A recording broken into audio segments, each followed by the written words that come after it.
Bonjour frères et sœurs, bonjour à tous. Nous avions entamé hier la première partie de l'audio Comment cultiver un leadership positif. Nous allons démarrer ce matin la deuxième partie de ce thème extrêmement important. Mais je voudrais d'abord dire un grand merci à toutes ces personnes qui nous suivent, à toutes ces personnes qui nous témoignent de leur reconnaissance, à toutes ces personnes qui ne cessent de nous dire leur satisfaction, de nous dire combien ces audios leur sont d'une grande utilité. Nous vous disons merci. Si nous avons entamé ce travail, c'est pour redonner plus de courage à toutes ces personnes qui, des fois, se sentent déprimées, ne sentent plus la force de continuer leur route, parce que tout simplement, ils n'ont personne pour leur tendre la main. Parce que tout simplement, au moment où la situation est difficile, ils n'ont pas quelqu'un qui leur tende l'oreille. Nous vous donnons simplement que ces audios vous accompagnent chaque fois que vous serez dans un mauvais trépas. Nous vous rappelons toujours, si vous ne vous l'êtes pas encore procuré, que notre 6e livre intitulé Les paroles qui guérissent, une thérapie au jour le jour, est toujours disponible sous format électronique, donc PDF. L'achat de ce format électronique nous permettra de financer nous-mêmes le livre papier. Nous vous demandons donc de vous procurer ce livre merveilleux, ce livre extraordinaire de 266 pages. Oui, ce livre qui va vous accompagner, qui va éclairer votre route comme une lampe.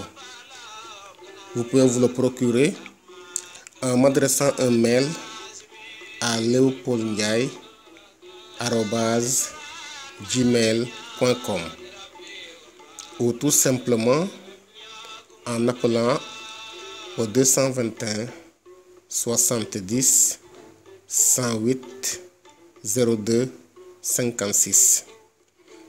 Vous pouvez vous procurer ce livre en l'achetant au prix de 8525 francs CFA ou 13 €. Oui, vous pouvez le faire par tous les modes de paiement électroniques que vous connaissez. Si c'est au Sénégal, c'est par Wari, par Orange Money, par Ria, etc., etc. Et pour les pays étrangers, nous avons MoneyGram, Money Express, Western Union. De toute façon, si vous m'envoyez un mail, je vous répondrai et je vous expliquerai toutes les procédures par lesquelles vous devez passer pour vous acquérir ce chef-d'œuvre qui, je vous le recommande fortement, sera d'une grande utilité pour vous. Alors aujourd'hui, nous allons entamer le 4e principe du leader.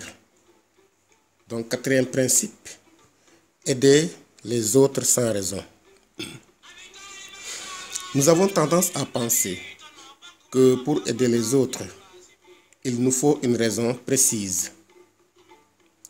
Pourquoi avons-nous toujours besoin de justifier le fait d'aider les autres? Un leader ne pense pas comme ça. Un leader aide sans raison. Il tend la main à celui qui s'embourbe pour le ramener sur la terre ferme et l'aider à reprendre son chemin.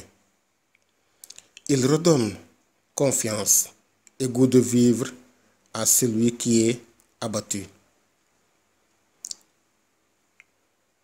À celui qui est abattu, à celui qui est aveuglé et ne parvient plus à retrouver son chemin, il guide sur les sentiers sinueux de la vie. Oui, il leur tend toujours la main parce qu'il sait que ce n'est pas toujours évident. Il sait que ce n'est pas toujours facile. Il sait qu'à un moment donné, une personne a besoin de l'aide pour s'en sortir. En effet, le leader sait qu'il appartient au genre humain. Il appartient à l'humanité. Il est un élément essentiel du cosmos. Et à ce titre, chaque fois qu'un homme se trouve dans des difficultés, lui-même, il est dans des difficultés, car quelque part, la chaîne d'amour est rompue. Apprenons à cultiver l'altruisme en nous. Venir spontanément au devant de mon frère qui a besoin de mon soutien doit être un acte naturel pour chaque homme. En effet, en aidant les autres, on s'aide soi-même car chaque action, bonne ou mauvaise, semée dans cette terre fertile du cosmos, germe et donne des fruits qui nourriront notre futur. Aider les autres, c'est comme faire un placement à la bourse universelle du cosmos où les intérêts sont si énormes qu'on ne pourrait l'imaginer.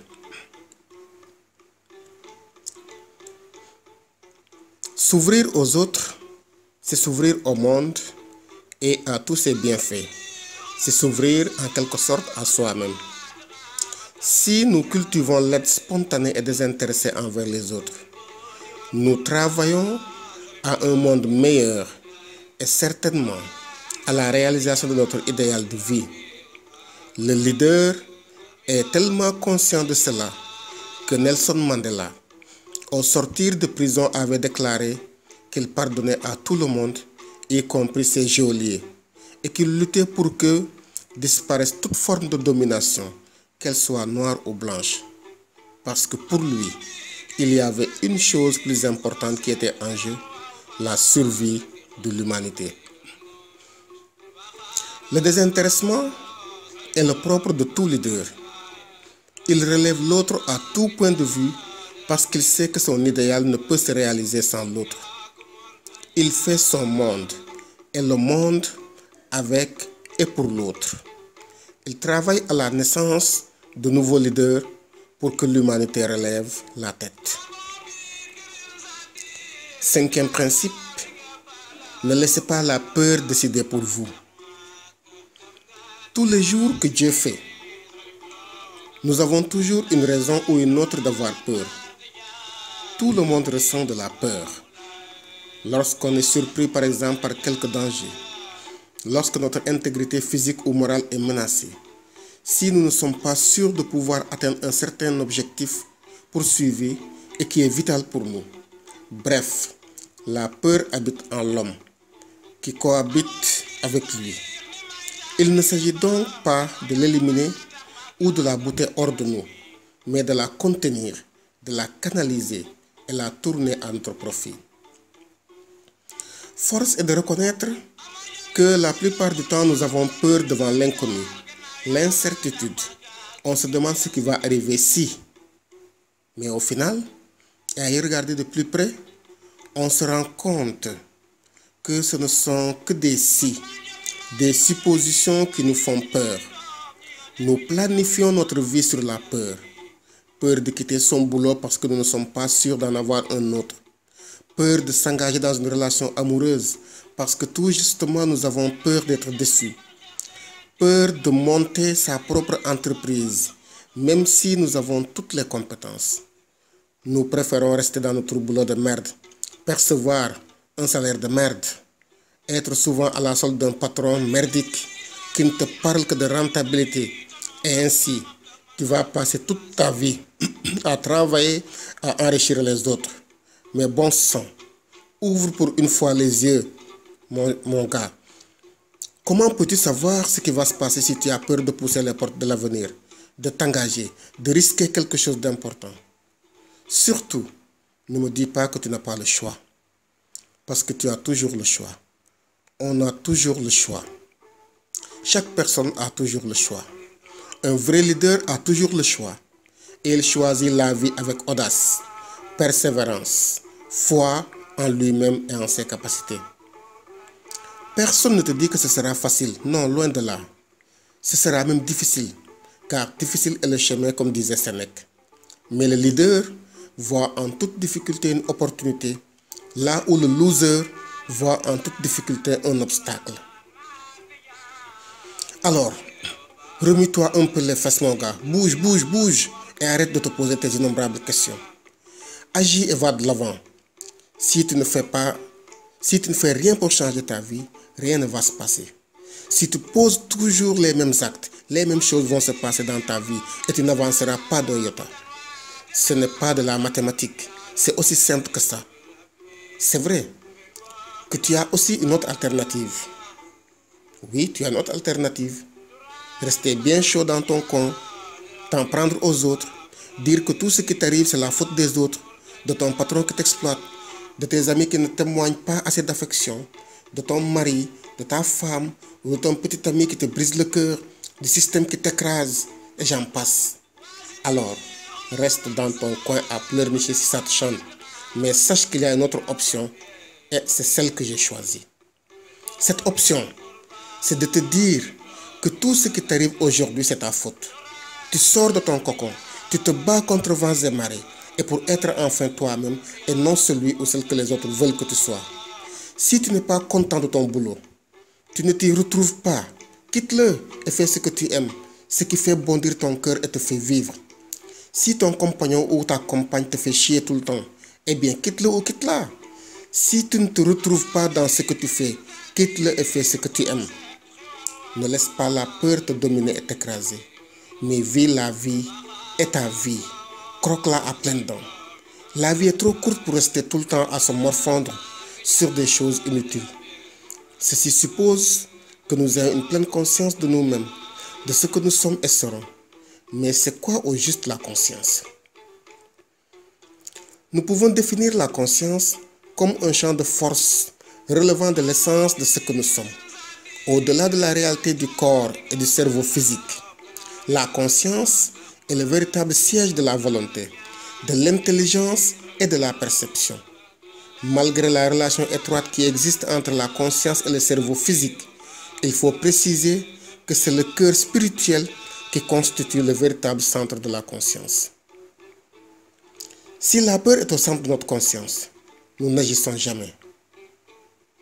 On commet souvent l'erreur de croire que les choses extérieures peuvent déterminer notre être intérieur ou notre destin. Non, les choses extérieures n'ont aucun pouvoir sur nous, sauf si nous leur donnons une brèche et une possibilité d'investir notre conscience et de nous influencer. Plus tu te fais des soucis, plus tu reçois des motifs de t'inquiéter.